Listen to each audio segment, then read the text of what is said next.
Oi, gente, bem-vindos a mais um episódio do Musicast. Eu sou a Carla, sou a apresentadora do Musicast e sou aluna do curso de música.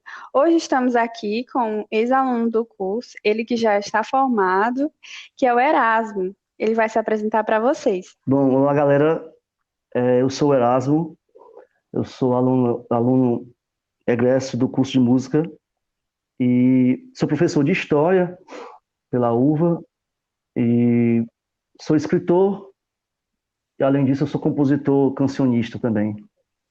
É isso. E como vocês puderam ler na descrição do episódio, hoje no nosso programa Trocando Ideias, a gente vai saber mais sobre a defesa de TCC do aluno já formado pelo curso de licenciatura em música da UFC, que tem como título Aprendizagem Musical Autodidata, um estudo exploratório com os músicos populares em Varjota, Ceará. A gente vai dialogar sobre as motivações que levaram Erasmo a escrever sobre esse assunto e como foi esse processo.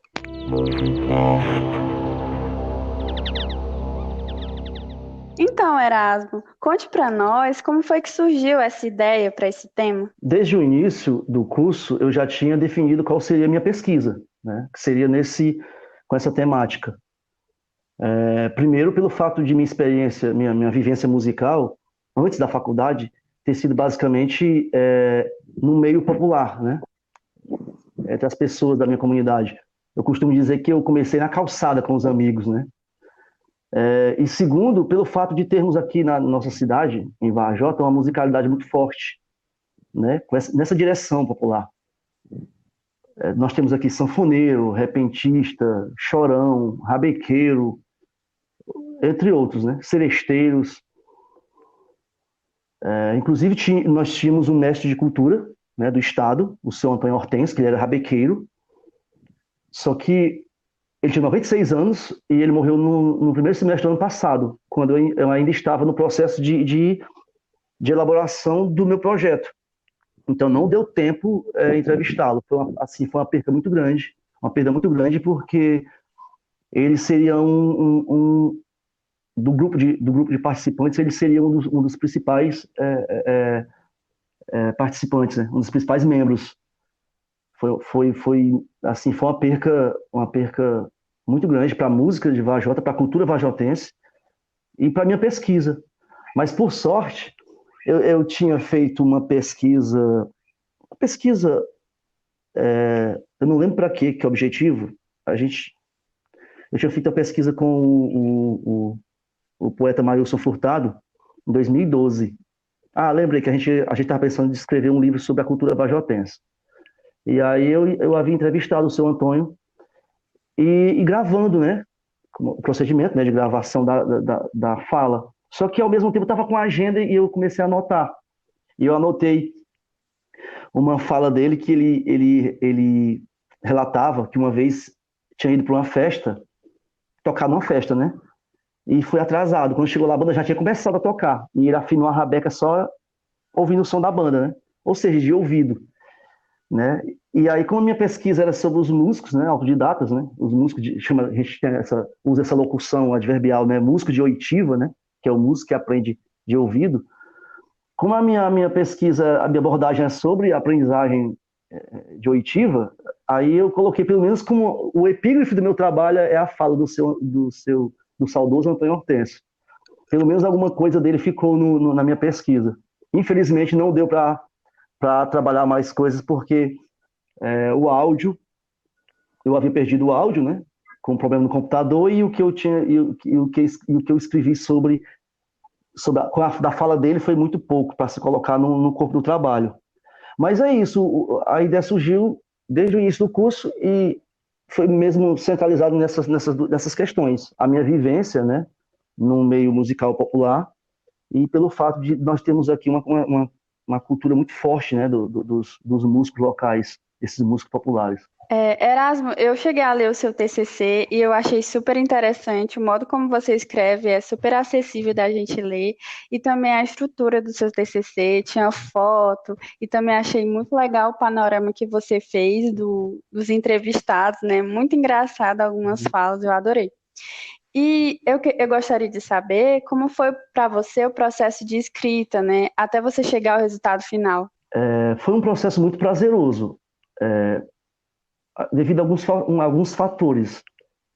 O fato de eu já ter feito pesquisa, né, acadêmica, já tinha experiência, e eu sou graduado em História, especialista também, e eu fiz 2 pesquisas de campo, né? Eu, não, eu gosto muito de ir para o campo pesquisar.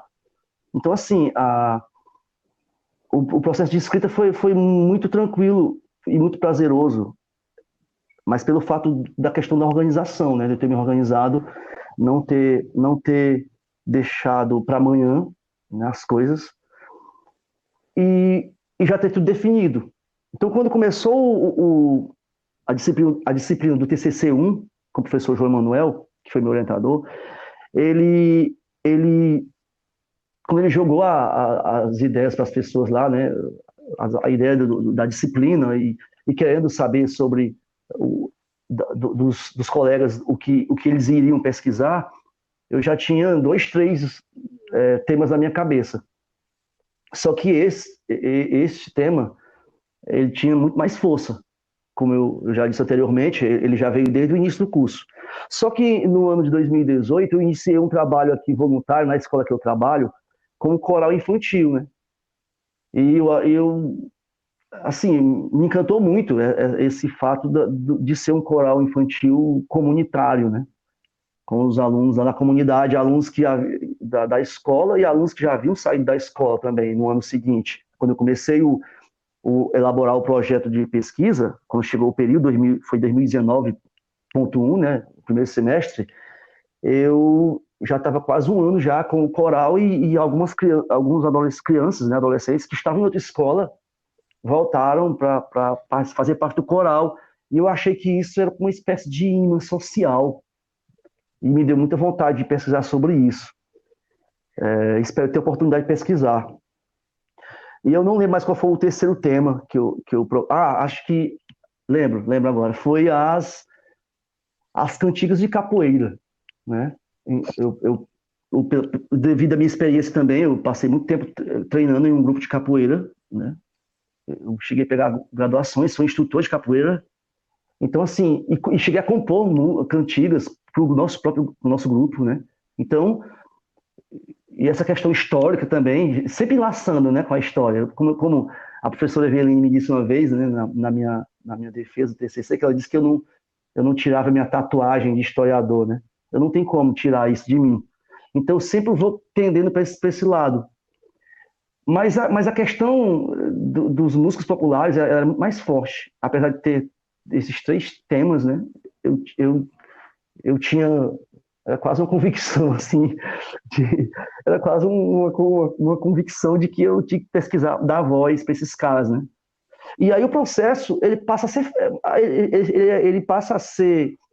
é facilitado, né? Quando você já tem um tema, o tema para se discutir, já bem definido, quando você já tem em mente, né? Porque é uma cidade pequena, é uma cidade com 20 mil habitantes, a cidade mesmo não tem nem isso, né? A sede do município. E os músicos, e como há um recorte, né? Do grupo de participantes, eu fiz esse recorte só com os pioneiros, né? O mais velho tem 73 anos, o mais novo 56, então também eu já tinha mais ou menos em mente o grupo de participantes, né? A maioria eu já tinha contato, alguns eu tenho amizade, de tomar cafezinho na cozinha. Então, assim, eu me senti inserido dentro daquele grupo, já sou inserido. E aí a escrita, dessa forma, a escrita fica facilitada, né? Quando eu comecei a escrever, e o fato de eu já ter experiência de escrever, né? Então, a escrita foi um processo muito prazeroso. Eu acho que eu nunca tinha passado por um processo assim. Então, eu digo que, além de prazeroso, saboroso. Eu até comentava com o professor Marcelo nas orientações, que geralmente as pessoas ficam muito tensas nas orientações, né? No dia das orientações, dos encontros com o orientador, e eu sempre falava para ele que eu estava degustando, assim, sabe? Eu fazia o parágrafo, ficava olhando o parágrafo. Eu fiz uma escrita paragrafada, sabe assim? nenhum parágrafo escrevi de forma assim, quase que no automático, porque quando você está escrevendo, você fica muito no automático às vezes, né? Não, foi tudo frase por frase, sabe? Parágrafo por parágrafo, foi tudo muito pensado. Eu colocava mais ou menos a ideia de como eu ia escrever o próximo parágrafo, só a palavra-chave, para não fugir, né? Porque às vezes ela vem na mente da gente e a escrita, né? Por mais que a gente tenha costume em digitar, né? Não é tão rápida como o pensamento. Então, o fluxo das ideias, né, vai surgindo ali, eu já ia colocando palavra-chave e ia dando um enter para jogando lá para baixo, já para eu abordar no próximo parágrafo. E foi assim, foi de uma forma bem prazerosa. Como eu disse, tudo isso dentro de um cronograma que eu fiz questão de respeitar religiosamente. Então a escrita foi muito prazerosa, desde o início até o final. O TCC1, o TCC, né, o 2, a própria pesquisa de campo, foi muito prazeroso. É, quando eu cheguei na entrevista, né, o professor Marcelo falou assim: Erasmo, você vai gravar, mas saiba, cada minuto de gravação são 5 minutos de transcrição. E aí teve algumas entrevistas que eu deixei o gravador ligado lá enquanto a gente conversava, né? Bem à vontade, assim. Eu não fui nada, não fui cortando nada. Eu pensando, depois eu me viro. E aí teve uma gravação que eu fiz com dois participantes que foram todos os dois ao mesmo tempo, né? Eu achei que fosse ser mais fácil, porque ia virar um bate-papo, né? Que era exatamente o que eu queria, que eles são parentes, né? E têm uma experiência juntos. E aí eu pensei, vai ser mais fácil. E realmente foi muito fácil a conversa, foi muito prazerosa, mas depois eu passei uma manhã inteira ouvindo o áudio, sabe? Mas mesmo assim foi prazeroso, só teve muito trabalho, né? Mas foi prazeroso, no momento algum eu quis mudar meu tema. O processo de escrita foi muito prazeroso, do início até o final. Foi a pesquisa que eu mais me realizei, porque eu defini o tema. Óbvio que eu não fui teimoso, né? Com as orientações, com o meu orientador, com as pessoas que me deram a ideia. Eu compartilhava com meus colegas, a gente passava o tempo todo na UFC, no momento vago. Eu levava o notebook, eu ia mostrando para os colegas, eles mostrando as coisas que eles pesquisavam também para mim. A gente tinha esse feedback, toda semana a gente tinha um feedback, né? Não só do orientador, como também dos colegas de curso. Eu tinha esse feedback. Então a escrita, ela passou a ser uma coisa muito prazerosa. Eu já gosto muito de escrever, né? Escrevendo uma pesquisa que eu decidi fazer. Então, assim, além de prazeroso, como você foi quase assim que, não levando no sentido literário da palavra, mas foi assim, quase que saboroso, sabe? Eu degustei todas as letras, as palavras, eu comia aquele texto, sabe? Eu lia, eu relia, toda vez que eu ia pegar para escrever de novo, né, novamente, eu relia o que eu tinha escrito no momento anterior. E aí eu consegui fazer com que não tivesse uma quebra, né? Você vai lendo, você vai conseguindo perceber que é coeso, não está desconectado, né? Os capítulos, muito em razão disso. Então foi isso, foi um processo muito prazeroso para mim. Eu, como consegui ler, né, também achei que fluía super bem, né? E agora com esse seu relato, eu pude perceber como que essa coisa de você gostar faz muito, né? Faz muita importância, faz muita diferença, né? Para você ter um trabalho bom, para você que gosta de escrever já e você que já tinha aquilo em mente, eu acho que foi só se encaixando as coisas e tudo deu muito certo, né? Tanto que a gente conversando sobre qual será o próximo programa, né? A gente já tinha pensado em falar sobre as defesas de TCC e a primeira que o Marcelo lembrou, né, foi esse seu essa sua monografia. Eu acredito que foi muito disso, né, de que você se entregou de verdade e isso já deu muita diferença no seu trabalho. E eu gostaria de saber, Eu, eu, gostaria, eu gostaria de complementar, viu, Carla? Que eu acho que é muito importante ressaltar,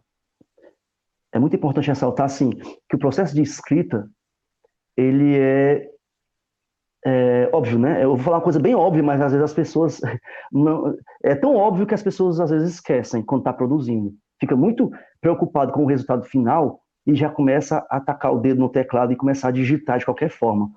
Primeiro, a primeira coisa que eu faço é ficar dias e dias pensando no tema. Tempo, muito tempo pensando no tema. Quando eu penso o tema, eu já penso. Tem gente que diz assim, faz o título só mais pro final. Eu não, eu já imagino o título. Porque o título é de acordo com o tema. O tema, o título do trabalho, e aí para eu chegar, para eu falar sobre aquele tema, o que eu preciso falar? E eu vou fazendo essas perguntas para mim. E aí daí vai surgindo os tópicos. É uma construção de uma casa, sabe?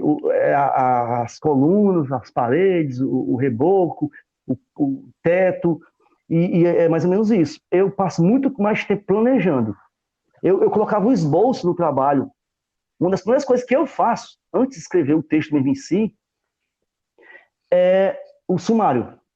Sério, eu faço ali, quando eu decido o tema, eu já faço o sumário. É a primeira coisa que eu faço é o sumário. Porque eu fico olhando, porque geralmente, né, o sumário, ele fica numa página só. Eu fico olhando para aquele texto ali, para aquele sumário. É uma espécie de esquema, né? A síntese máxima do teu trabalho. É o sumário. Quando você olha um sumário, pronto, quando você vai fazer uma pesquisa, você olha o sumário, geralmente eu faço isso, olho o resumo, às vezes olho o sumário, para ver se tem algum título ou subtítulo da pesquisa que pelo menos ali o título chama a atenção para poder você ler. Não, obviamente que não é a informação total do trabalho, está ali no título, mas é importante que isso fique bem claro logo no sumário. Aí dessa forma eu faço o sumário.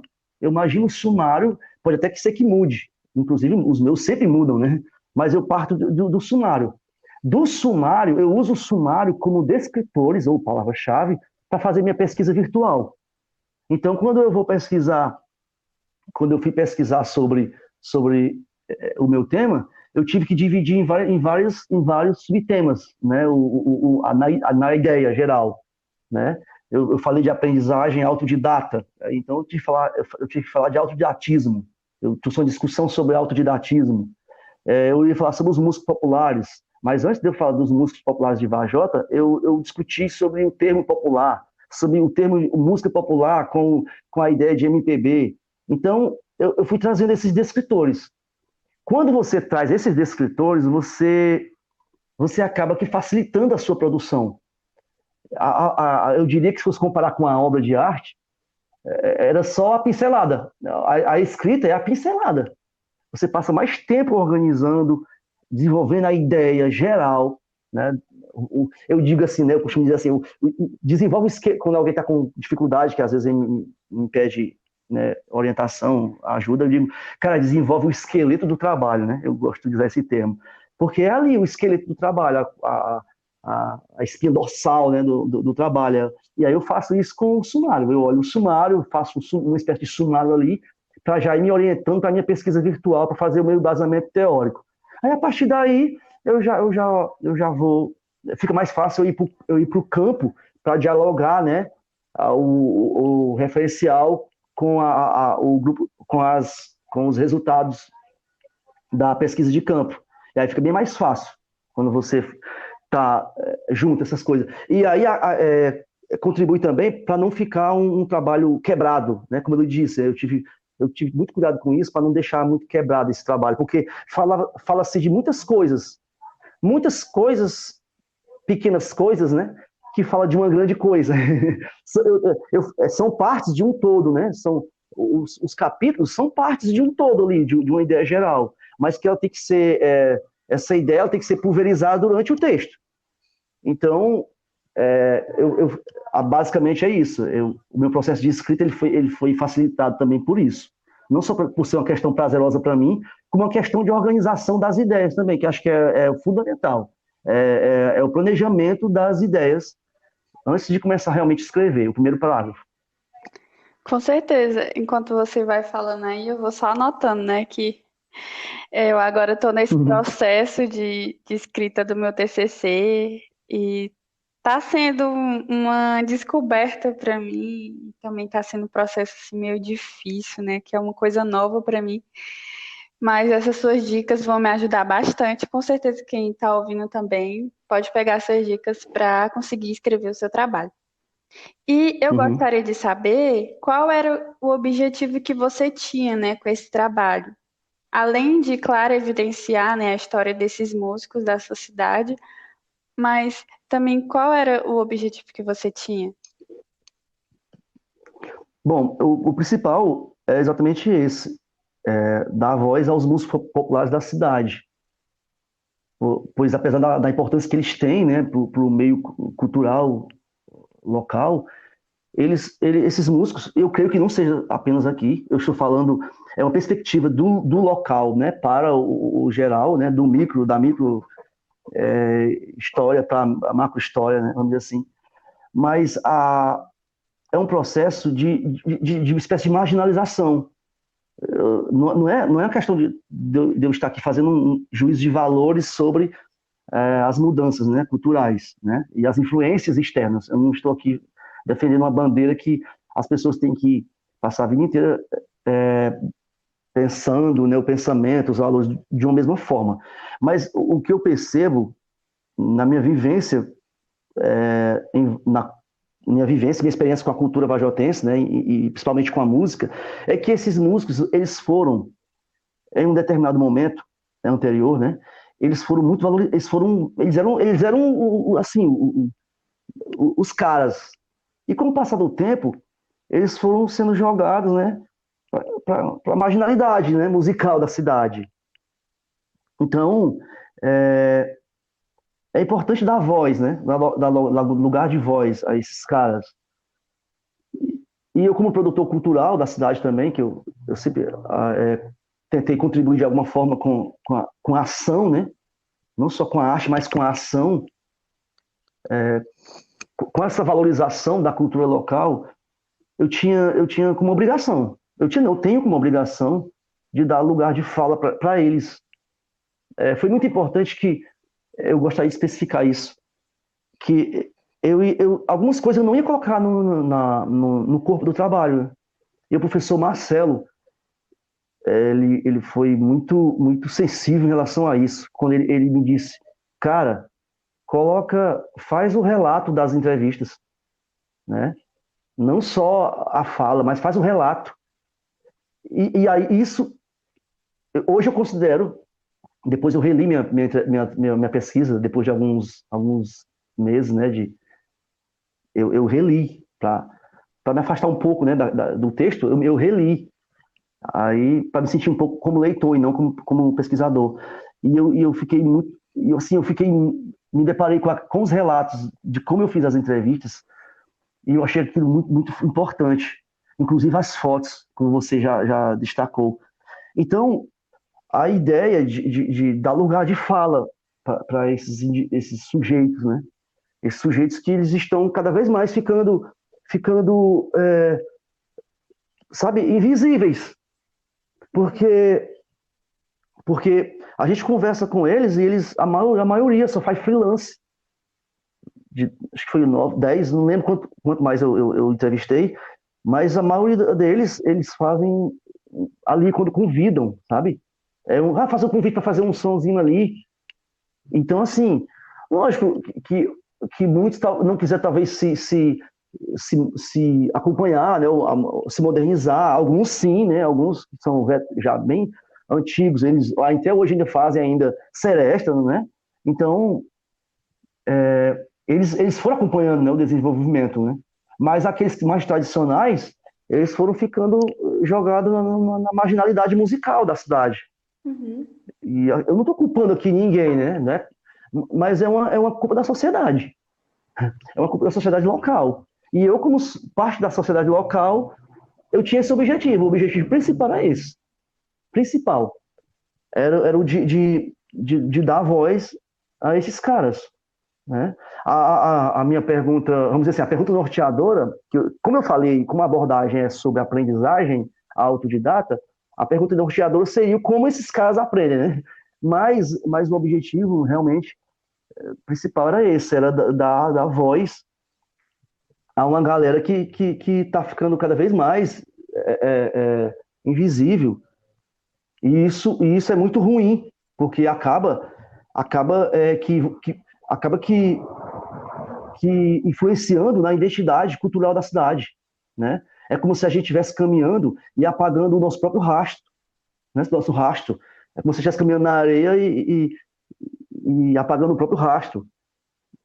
A gente esquecer o que foi feito lá atrás é apagar o próprio rastro. Então, eu costumo dizer que uma sociedade que ela não sabe de onde ela veio, ela não sabe para onde ela vai. E o pior, né? Se ela não sabe o passado, ela pode cometer os mesmos erros, né? E eu não quero passar aí, cometer os mesmos erros que a gente já cometeu como sociedade.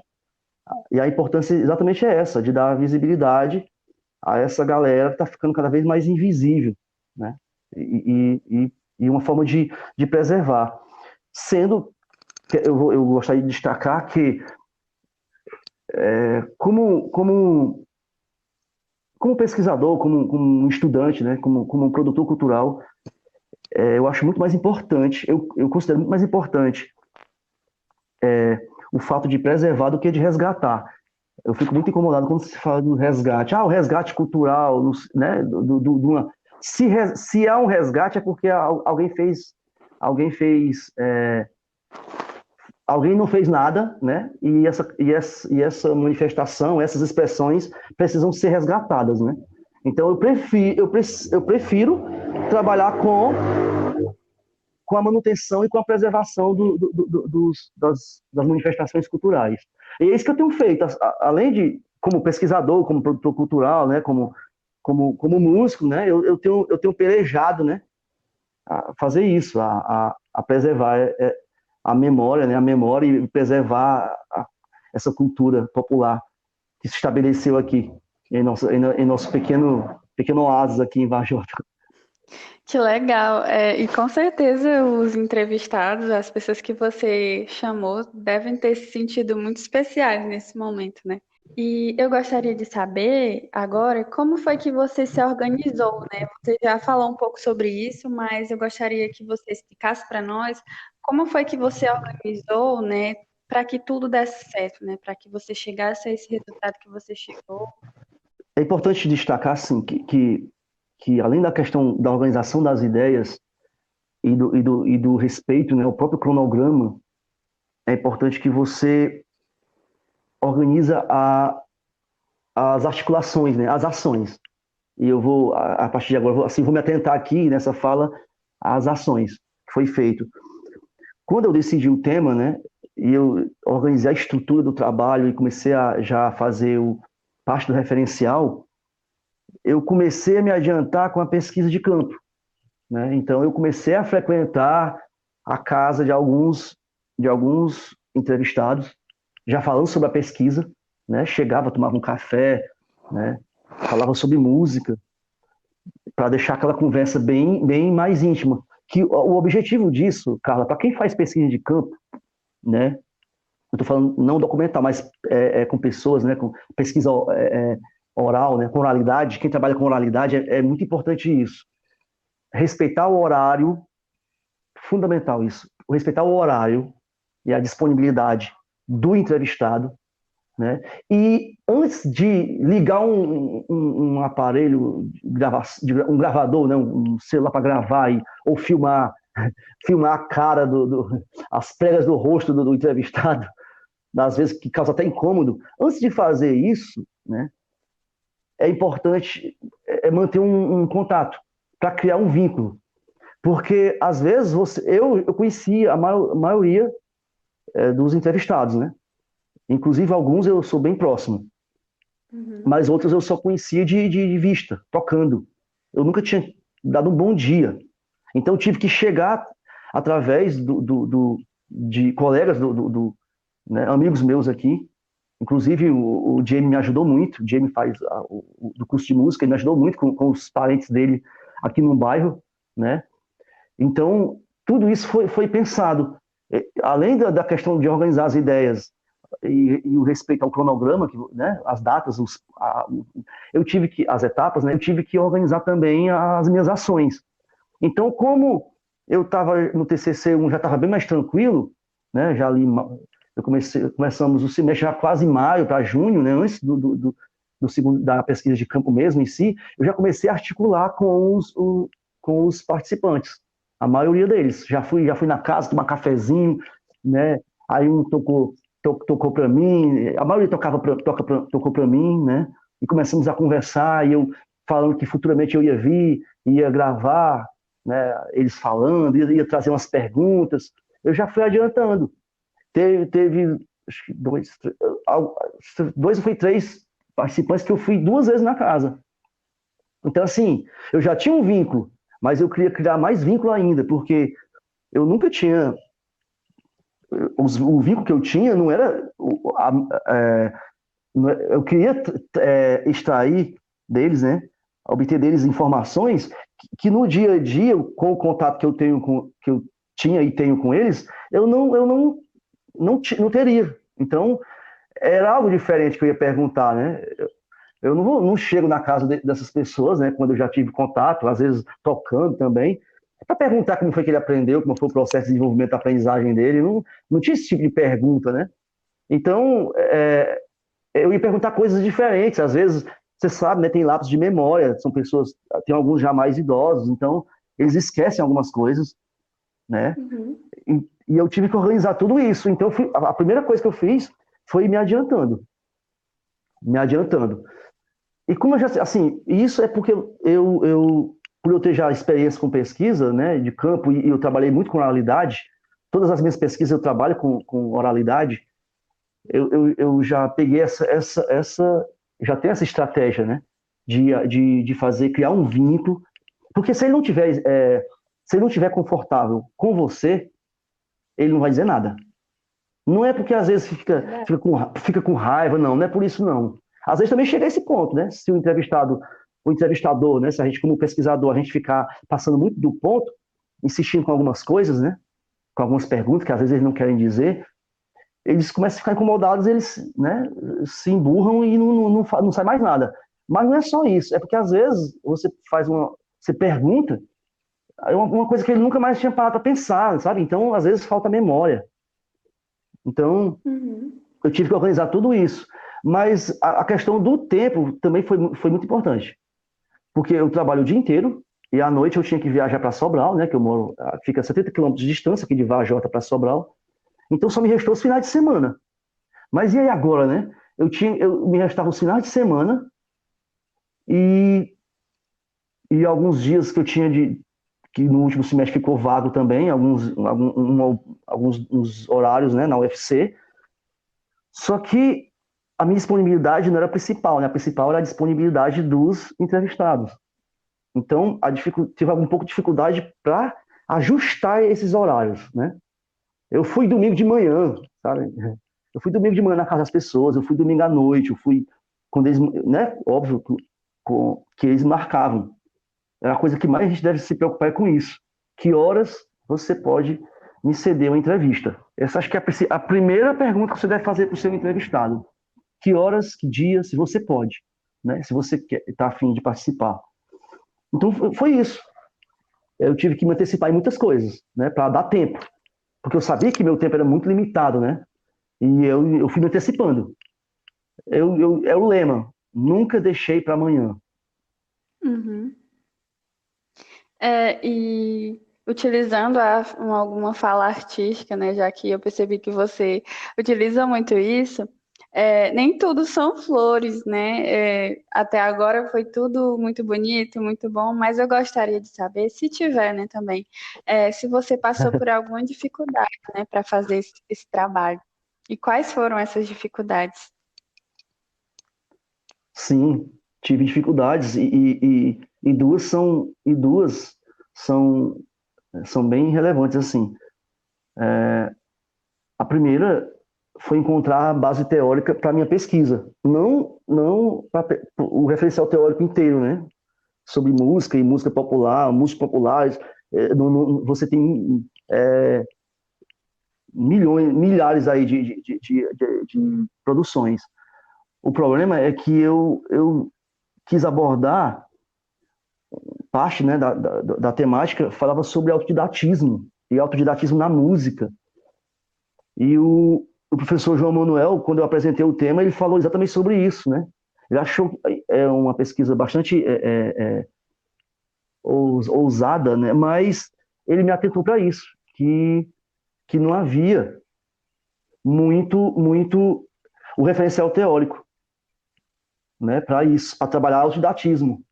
E aí, quando eu caí para dentro, né, da pesquisa, eu senti assim que parecia que eu estava falando uma heresia. Eu não conseguia encontrar muita coisa sobre autodidatismo na música, né? E aí, essa foi uma grande dificuldade. Eu encontrei uns textos muito bons. Basicamente dois textos. Viu como é difícil as coisas. De um pesquisador da Unirio, que ele fala sobre o autodidata em música, que é o Fernando Eduardo Fernandes. E a outra pesquisa que eu utilizei foi do Podestar, que é da Unicamp, que é o Natan Terrada de Podestar, que é autodidatismo na formação musical, uma revisão de conceitos e investigação de processos não escolares de aprendizagem e desenvolvimento musical. Então, assim, e aí outras pesquisas, outras coisas que eu consegui encontrar também. Mas a dificuldade foi assim, eu fiquei com um pouco de receio. Mas o João me falou, não, mas tem um outro lado, né? Você vai ter dificuldade de encontrar o embasamento teórico, mas tem um lado bom disso, que você caindo para o campo, você vai ser o futuro embasamento teórico, né, de futuras pesquisas. E isso me motivou muito. Isso me motivou demais. Eu imagino, pô, não tem muita coisa produzida sobre o autodidatismo na música, né? Parece uma coisa, não é, parece uma heresia, né?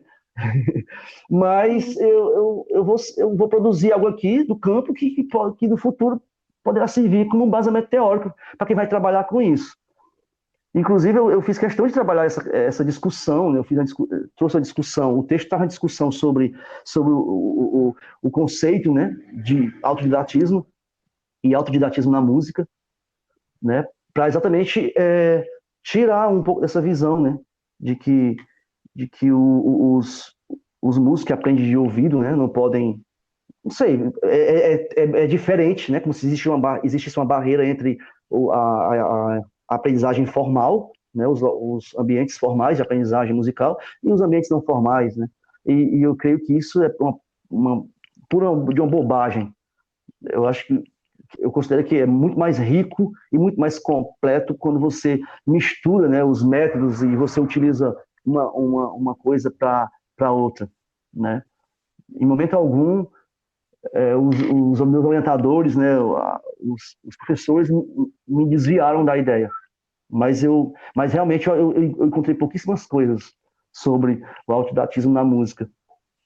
E a segunda dificuldade que eu tive foi relacionada às entrevistas, né, os horários, que o meu último entrevistado, eu ia finalizar, a minha última orientação era, acho que na segunda, e eu fui conseguir entrevistar o cara no sábado.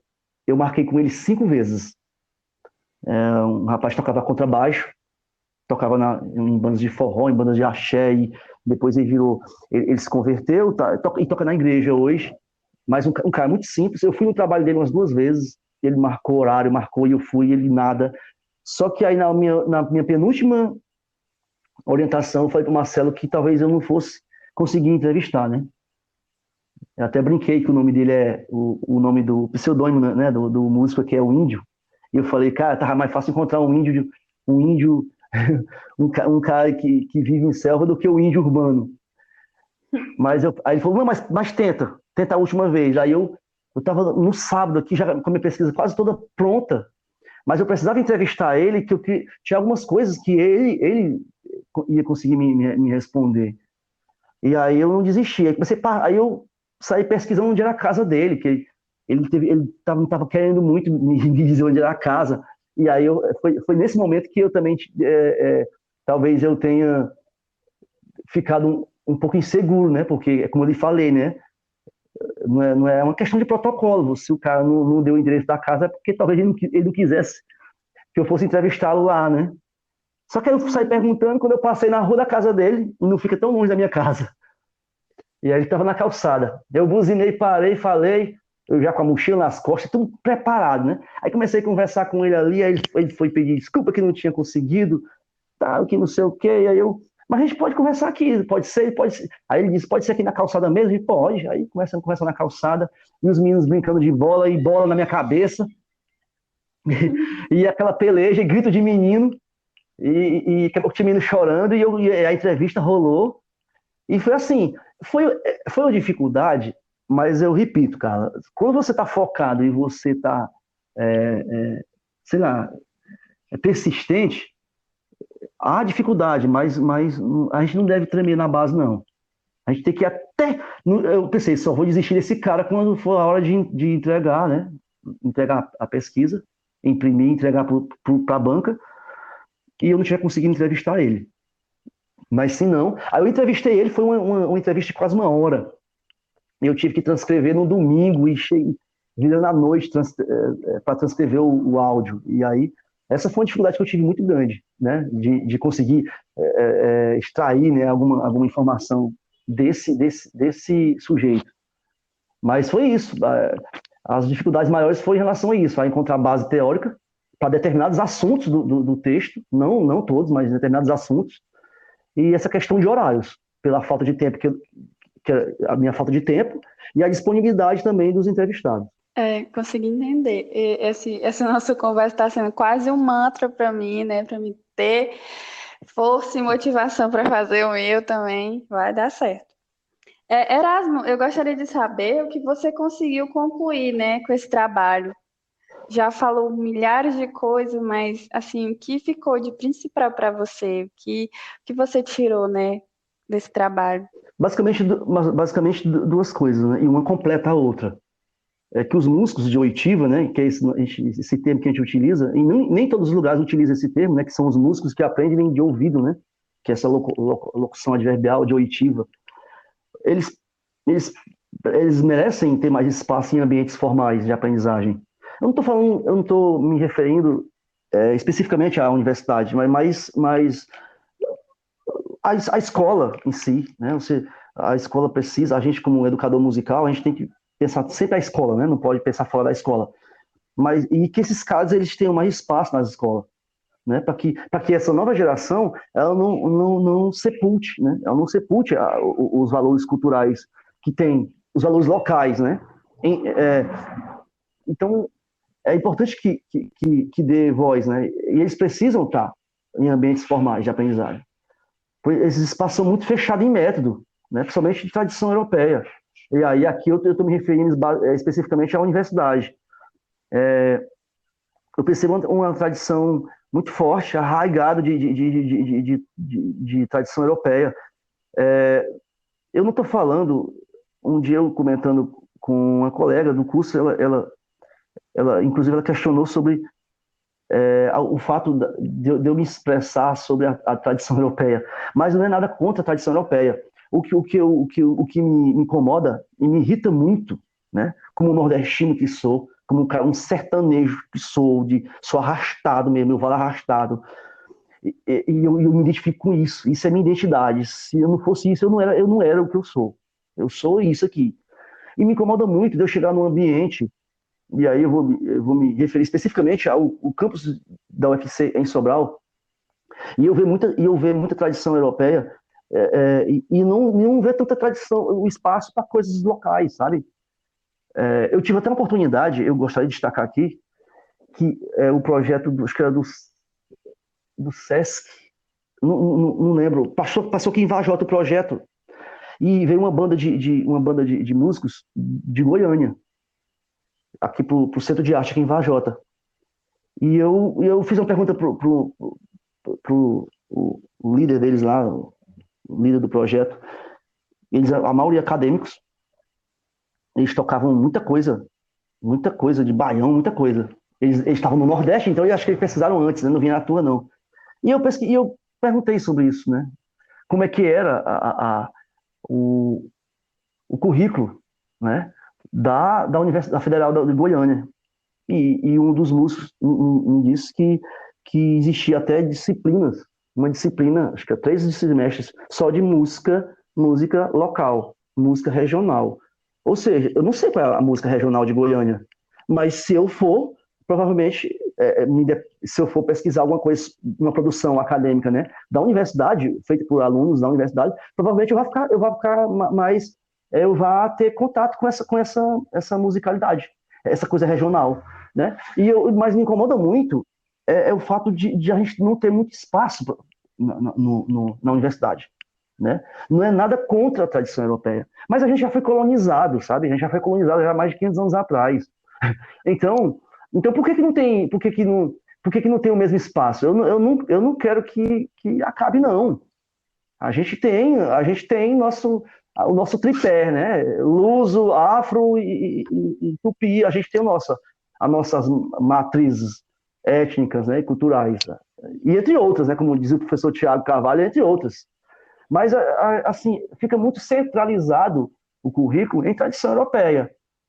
E uma das coisas que eu consegui concluir, eu não sei se eu conseguir passar isso no texto, eu quero deixar bem claro, não sei se você lendo o meu texto você vai conseguir concluir isso, mas que é muito importante ter a presença desses sujeitos dentro dos espaços formais. Assim como é muito importante ter também, aí seria um segundo aspecto, que os ambientes formais, né, ambientes de ensino, né, formal de música, eles utilizem, inclusive, métodos, né, se for possível, de como esses caras aprenderam. Levar esses caras para lá para conseguir desenvolver um método, né, para poder desenvolver com os alunos. Mas é preciso tirar o bumbumzinho da cadeira e pesquisar. E ir para o meio para ir para uma comunidade indígena, para ver como é que desenvolve, como é que a musicalidade dos tremebés, aí vai ali eu não lembro que a região ali, vai para o campo, vai para os, sabe, vai para as manifestações, sabe, populares, que a dança do coco, e joga isso também na universidade, sabe? Eu gostaria, não apenas como um evento, eu cheguei a ver muita coisa assim, pinceladas, né? Muita coisa pincelada com as extensões do curso, né? Com as extensões, com o coral, eu vi muito isso pincelado, eu ainda sinto muita falta eu senti muita falta no curso, exatamente isso. Ficou evidente muito o meu lado europeu, né? Mas não ficou tão evidente o meu lado africano, o meu lado nativo. É uma carência muito grande sobre isso. Aí quando você pode questionar, alguém pode questionar, mas a gente não tem produção, a gente não tem um método, mas vai atrás, né? Desenvolvam métodos. Isso é coisa de pesquisador mesmo. Desenvolvam métodos com referência nas tradições populares, né? Além de dar espaço para esses sujeitos, é importante também que a universidade vá até esses sujeitos, né? Não apenas como um aluno graduando, não apenas só com eles, mas com os profissionais e até esses sujeitos para levar, mesmo que não seja fisicamente, né? Mas levar esses sujeitos, simbolicamente falando, para dentro da universidade também. Porque a gente está falando de universidade. E aí, nosso curso, por exemplo, eu estou falando especificamente do nosso curso de música Sobral, ele é uma licenciatura. E quando eu sair de lá, eu vou trabalhar como educador musical. E por mais que os garotos hoje estejam escutando outros tipos de música, é importante que eles também conheçam a própria raiz, a própria ancestralidade musical, né? Que às vezes eles não conhecem, é do bairro dele, mas eles não conhecem. Então a gente, com o nosso olhar acadêmico, com o nosso embasamento que a gente adquire durante os 4 anos ou mais na universidade, a gente tem, no mínimo, a condição de tentar manter, de preservar isso. Então, creio que se a pesquisa se o texto não deixou tão claro isso, mas o que eu concluo sobre a pesquisa é exatamente isso, que é preciso dar ouvido aos músicos de ouvido. Sim, eu concordo, e essa reflexão foi muito válida. Eu concordo plenamente com o que você falou. E eu gostaria de saber qual foi a sensação, né, de quando você foi aprovado, quando deu tudo certo. Ufa, deu certo. Foi um momento muito importante, viu, Carla? Porque não só a alegria de ter sido aprovado, né? Óbvio que isso a gente tem aquele ufa, né? Ufa, quando você vê a nota e você, quando tem um veredito, né, ali, quando você vai entrando para a apresentação, né, da sua pesquisa, para a defesa do seu TCC, muita gente acha que vai entrando para o abate, né? Pela própria pressão que a gente faz, né? Uma espécie de autocobrança, né? E pela a própria pela própria as regras e acordos, vamos dizer assim entre aspas, né, da universidade, né, com os orientadores também. A gente tem, realmente a gente tem a nossa responsabilidade e temos realmente algo a cumprir. Isso a gente não pode tirar do aluno, não. Um aluno no final do curso não pode, né, não tá se achando que tem que ser uma coisa de qualquer jeito. Mas assim, além desse UFA, né, foi aprovado, eu senti uma sensação muito, muito prazerosa, sabe? Parecia que naquele momento o auditório estava lotado, que não estava, né? Mas parecia que estava lotado de muita gente mesmo. Não aconteceu na minha primeira graduação. Eu fiquei muito preocupado com a aprovação do TCC. Nessa, não. Como o meu TCC foi uma pesquisa que eu me realizei tanto com ela, que eu não pensei muito na nota. Parecia que era algo que seria natural, vir uma aprovação, né? Eu não estava com medo disso. Só que o que me deu assim, eu fiquei muito feliz, né, na hora de apresentar, pelo fato de estar apresentando minha pesquisa, né? Ali é como se fosse um filho, né? Eu pari um filho ali. Então, foi muito prazeroso e muito emocionante para mim. Mas o que mais me emocionou é que eu estava ali representando muita gente. Eu sou de uma família que tem nove irmãos, né? Eu sou o caçula. Aí até hoje eu quero saber quem foi que inventou que caçula tem moleza na vida, né? O pessoal diz que caçula tem moleza na vida, né? Se moleza do caçula for o que eu passei já. Então, mas eu estava ali representando a família, né? Dos descendentes da minha mãe, acho que tem 9 filhos, os netos, acho que tem uma minha sobrinha formada, outra sobrinha, tem 2 sobrinhas formadas, meus irmãos nenhum, sabe? Então, eu estava ali representando a minha família também, não estava ninguém ali, mas eu estava ali representando essa turma que teve que trabalhar na roça. Eu mesmo fui para a roça, eu tinha 6 anos de idade, e fui para a escola com 7. Eu digo que eu comecei a trabalhar primeiro que estudar. Eu estava representando ali pessoas como eu, sabe? Não é só uma alta representação, era pessoas como eu, que teve dificuldade, teve que passar muita coisa para estar ali. Mas família. Mas o mais importante é que a gente que está ali também naquele momento, a gente não está representando só os que venceram, né? A gente também representa também os que foram, de alguma forma, ficaram pelo caminho, né? Uhum. Ficaram, que não terminaram o curso junto comigo, a minha turma. Você sabe como é que é o curso, você sabe muito bem como é que é um curso universitário, né? Você começa com uma turma enorme e vai passando peneira e vai ficando, e tem uma galera que vai ficando, e eu comparo o universitário, Carla, o curso universitário como os filhotes de tartaruga, né? Nasce milhares, né? Só chega 2, 3 na fase adulta. E vai passando por tudo isso aí.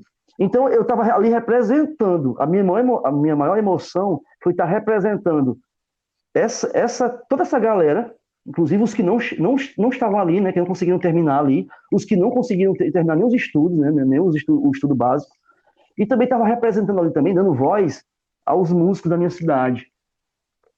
que muitas vezes não tem nem espaço, não tem visibilidade, nem na minha cidade, que é um pequeno núcleo urbano, né, de menos de 20 mil habitantes, e eu estava ali no ambiente acadêmico, né, com pessoas instruídas, com pesquisadores, com colegas, com professores, e eu estava ali dando voz, lugar de voz ali a essas pessoas, que provavelmente não sabem nem onde fica o espaço, né? Uhum. E aí a minha maior emoção foi exatamente isso, né? Sinceramente, na hora, acho que eu nem lembrei, nem imaginei da nota, sabe? Quando eu terminei, e que o professor falou sobre a aprovação, né? Me veio assim, em vez de eu ficar eufórico, eu me encolhi, sabe? Em vez de eu ficar eufórico, geralmente a gente fica eufórico, né? Quando termina, né? Não, eu me encolhi um pouco, fiquei ali, porque é um. Eu me sentia assim, eu estava ali carregando todo um peso, sabe? De uma família, de pessoas que é de classe baixa, que é de escola pública, como eu fui a vida inteira, dos próprios músicos, né, que não tem espaço, não tem visibilidade, que estão sendo esquecidos. Então eu estava ali representando toda essa turma, né, os que estavam ali, os que não estavam ali. Então a minha maior emoção foi exatamente sobre isso, por ter a oportunidade de estar representando muita gente. Ah, que legal. Eu particularmente aqui estou emocionado com o seu relato. É muito incrível. Isso que é a nota, né, na frente disso? Nada, nada. Muito legal, muito incrível. Eu indico super a leitura do TCC, do Erasmo. Vale muito a pena vocês conhecerem. Muito legal. Nada a reclamar. E a gente já está assim caminhando para o final, né, dessa nossa conversa que eu adorei. Eu adorei conhecer você, Erasmo. Eu te vi ali pelos corredores, mas é aquela coisa, né, de correria. A gente nunca chega a conversar de fato com a pessoa, mas eu adorei conhecer você. E eu gostaria de agradecer, né, a sua participação. E agora eu também, além das milhões de coisas que você já deixou aqui para a gente, eu gostaria de saber se você tem algo a acrescentar que eu não perguntei e se você tem alguma dica, que você queira deixar para os nossos ouvintes. Bom, o que eu diria para os alunos, né, para os universitários, para as pessoas que vão ouvir, é que tem, tem que fazer jus ao nome universitário, né? A gente, quando adentra o ensino superior, a gente carrega o peso, né? Já o peso de uma trajetória muito longa, né? E muito árdua. Porque desde o momento que você entra na escola, você já vai passando por um processo de exclusão, né? A educação, ela não é, ela não inclui, né? Ela é excludente, né? Ela vai se te excluindo do processo final, que é a profissionalização acadêmica, né? Lá no ensino superior. Então, quando você entra na escola, muita gente, né? E vai ficando cada vez menor, e aí o vestibular, a universidade, o curso, no final, pouquíssimas pessoas conseguem terminar. É aquele, como eu falei anteriormente, né? É como se fosse uma espécie de tartaruguinha, filhotinho de tartaruga marinha, né? Até chegar na fase adulta, muitos ficam pelo caminho. Então, o que eu diria é isso, é não parar para pensar na derrota. Sempre focar no que você vai fazer a cada passo, visando o resultado final, mas indo a cada passo, né? Um dia de cada vez, um dia de cada vez. É muito importante passar por fazer o ensino superior não simplesmente para passar pela universidade, né? É importante que a universidade te deixe alguma coisa e você deixe alguma coisa para a universidade. Não simplesmente terminar e mostrar, ostentar um diploma, né, de curso superior, porque nem isso é ostentação, né? Isso as pessoas nem consideram como ostentação. As pessoas às vezes vão até te ignorar por isso. E é aquela coisa, eu digo sempre isso, bem-vindo ao mundo das questões, né? O mundo do senso crítico, A gente, quanto mais a gente estuda, mais a gente adquire senso crítico, né? E muitas vezes isso traz muito mais sofrimento do que felicidade. Eu digo sempre isso. Eu costumava dizer para meus alunos de ensino médio, né? Que o vestibular não é o final, né? O início do sofrimento. Mas eu digo isso não como uma forma de, vai desistir. Não, não é isso. É que que esse sofrimento que eu falo não é um sofrimento simplesmente, como eu te falo, do ônibus, da comida e da carga horária. Não é esse tipo de sofrimento. É a inquietação. É a inquietação como o próprio indivíduo mesmo, que o senso crítico te traz. O senso crítico sempre te traz isso, inquietação, às vezes você vai se irritar, né, com coisas que você vai considerar erradas, coisas erradas. Então é isso, o conhecimento ele não traz só felicidade, não. A gente tem poucos momentos de felicidade ali. Mas como a gente escolhe trilhar, como a gente já escolheu, né, trilhar por esse caminho, né, do conhecimento, eu costumo dizer assim, só tem um sentido. Só tem um sentido. É em frente. Porque uma vez você conseguindo adquirir um certo conhecimento, você não tem mais como retroceder. Não tem mais, é um caminho sem volta. E quanto mais você vai adiante, mais você vai adquirindo, e mais você vai adquirindo senso crítico, né? Pode acontecer que não, né? Também. A pessoa só engula as informações a questão teórica, engula e não consiga sintetizar nada. Mas geralmente acontece com o acadêmico é isso. É você entrar pela universidade, você não sai outra pessoa, mas você sai aprimorado. Eu costumo dizer que a universidade ela não cura estupidez, mas ela ameniza o tamanho da nossa ignorância. Então, assim, você não entra melhor nem pior, você só entra mais aprimorado. Ou você só sai mais aprimorado. Você não entra melhor bonzinho ou sai malvadão. Você sai do mesmo jeito que você era, mas você sai aprimorado com a sua personalidade, com as suas coisas. Raramente vai ter uma metamorfose. Então, assim, a ideia é essa, a dica é essa. Não retroceder. É difícil? É, mas nós temos que fazer jus ao nosso nome, o nome que a gente carrega de universitário. Uma vez na universidade, faça jus a esse nome e estude, encare, né? Porque nós temos que encarar esses problemas assim de frente. As dificuldades são grandes, mas a gente encara. É isso, persistência. Persistência que é um dia de cada vez. A cada semestre, você pode abrir a boca e dizer, é um semestre a menos.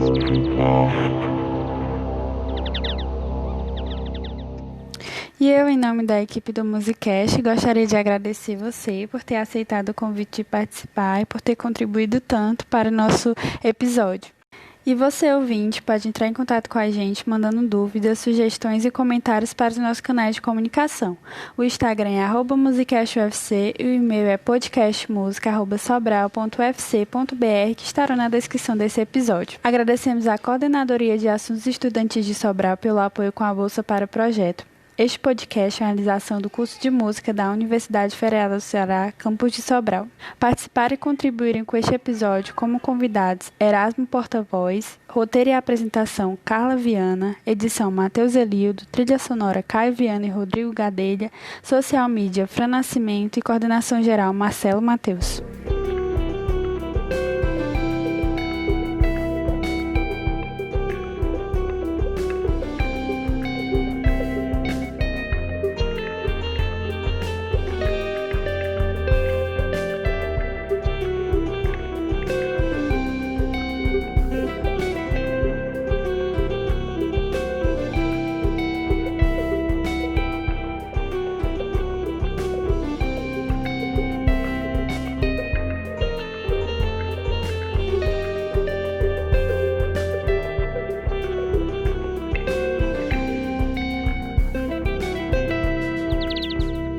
Música